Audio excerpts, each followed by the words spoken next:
5. Setiap identiti yang berikut menunjukkan hubungan melibatkan secant Y. Okay, secant Y.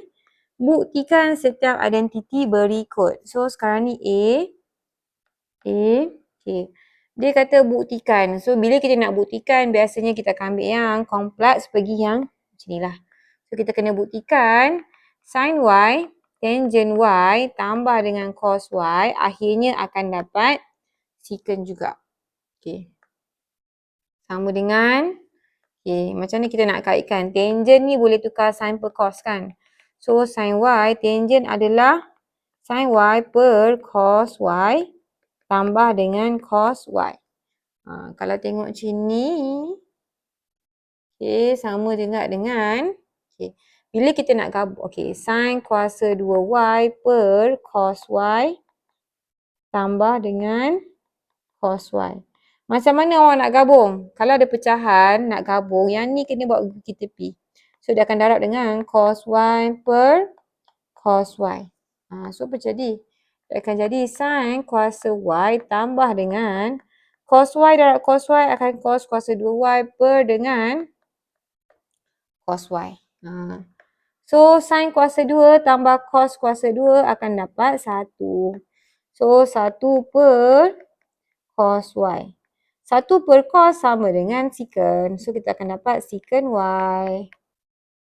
Okay, B, kita buat daripada kanan. Tangent Y tambah cotangent Y per dengan cosecant Y. Macam nak buat ni? So, sama juga. Senang kita buat sin dengan cos. Tangent sama dengan sin Y per cos Y. Cotangent, Allah.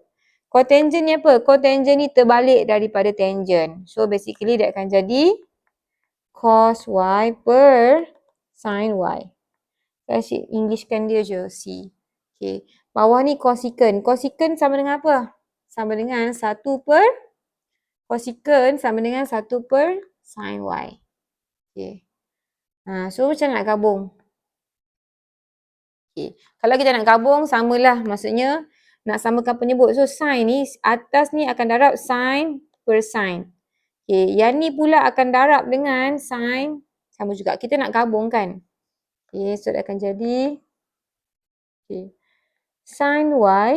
Sin Y darab sin Y akan jadi sin kuasa 2Y. Bawah dia akan ada cos Y dengan sin Y. Nampak tak? Kita darab dengan sin per sin. Sebab kita nak matchkan ni. Okay. Sama dengan tambah cos ni sama. Cos Y darab dengan cos Y. Cos kuasa 2Y. Per dengan bawah akan ada cos Y sin Y. Kalau nama per dengan 1 per sin Y. Okay. So, atas ni kita ada okay, sin kuasa 2Y. Sin kuasa 2Y tambah cos kuasa 2Y. Per dengan cos Y. Sin Y per 1 per sin Y. Okay. Kalau per dengan per ni boleh potong. Lepas tu sin tambah dengan cos. Bila sama dia akan dapat 1. So, yang tinggal apa? Atas ni dah tinggal 1. 1 per cos Y. Bawah pun dah. Okay, nampak tak? Sini. Okay, 1 per cos Y. Bawah ni pun dah potong, tinggal 1 je. So, 1 per cos Y. 1 per cos Y sama dengan apa? 1 per cos Y sama dengan secant Y. So, secant Y. C. Okay.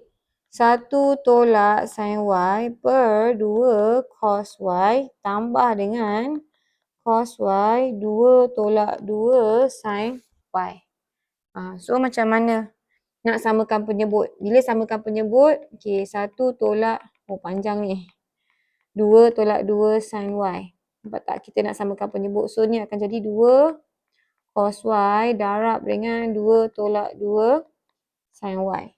Di tepi ni pula cos Y akan darab dengan 2 cos Y. Per dengan, bawah akan jadi 2 cos Y darab dengan 2 tolak 2 sin Y. So, bawah dah sama. Boleh measure. Okay, so dia akan jadi bawah ni 2 cos Y. Kau tengok ni boleh faktor keluar ni. 2 dengan 2 ni. Dah tak apa, saya je buat dulu 2 tolak 2 sin Y. So atas ni apa jadi? 1 darab 2, 2. 1 darab negatif 2, negatif 2 sin Y. Negatif sin Y darab 2, negatif 2 sin Y. 2 sin Y. Okey, negatif dengan negatif akan jadi positif 2 sin kuasa 2Y. Okey, yang tepi ni pula tambah dengan dia akan jadi 2 cos kuasa 2Y. 2 cos kuasa 2Y. Kalau awak tengok ni kalau keluarkan 2 ni dah boleh gabung ni. Ni pun dia akan jadi macam ni. So dia akan jadi semua ada 2, boleh keluarkan 2 ni. So dia akan jadi sama dengan, okay, saya gabung je lah dulu 2 tolak, okay, tengok negatif 2 akan jadi negatif 4. Negatif 4 sin Y. Okay, saya nak keluarkan 2. Kenapa saya nak gabung? Sin kuasa 2Y tambah cos kuasa 2Y. Okay. Y per dengan, okay, bawah ni, okay, saya nak faktorkan 2 dengan 2 ni awak boleh keluarkan 2. Kan? So dia akan jadi, okay, 2 ni saya nak keluarkan 2 cos Y. Kenapa kita faktorkan? Sebab kalau boleh potong, kita boleh potong. So ni akan jadi 2 bahagi 2, 1. Ni pun sama. So 1 tolak sin Y. Okay, ni dah jadi 1. Betul?